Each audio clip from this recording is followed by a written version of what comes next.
Hi, my name's Abby and I'm an artist in all ways, digital, traditional, photographer, musical, all of the ways.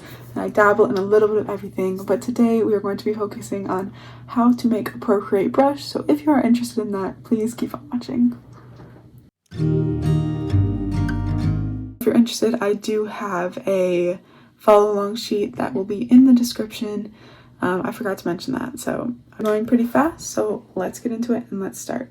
To start, you're going to open your ProCreate app and click the little plus icon in the top right corner of your screen and click the square option as the canvas.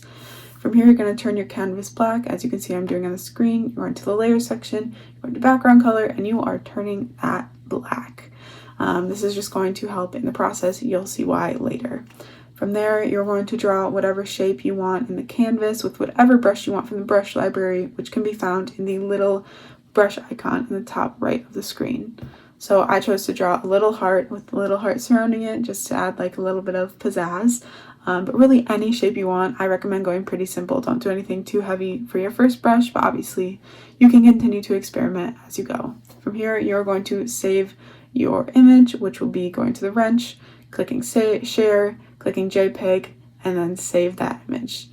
From here, you're going to go to the brush studio, and that you're going to do that by going to the little brush icon and pressing plus. Then you're going to going to the shape section, you're going to click the shape little above the little circle, you're going to see edit, you're going to import, from library, and you're going to upload that shape. From there, go to stroke path and adjust the spacing.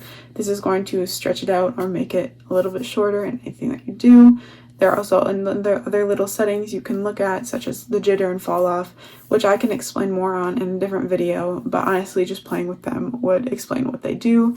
You're seeing I'm doing them on the screen a little bit right now.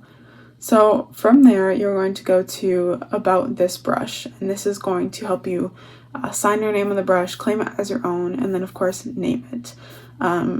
So that is going to just be done by, obviously it says sign your name, just literally sign right on top of it, click made by, type your name in, and then at the top there's going to be those words untitled brush, just click on it. It will also bring up your keyboard, and that will get you to be able to name your brush. I just named mine hearts with a little heart at the end. It wasn't anything super big. And from there, all you're going to do is click done in the top right corner, and this should save the brush to any spot that you click the plus in. So since I clicked mine in calligraphy, I clicked the little icon in calligraphy, it done in calligraphy. And you can move your brushes if you want to, obviously. And that's really it. Sorry for going super fast.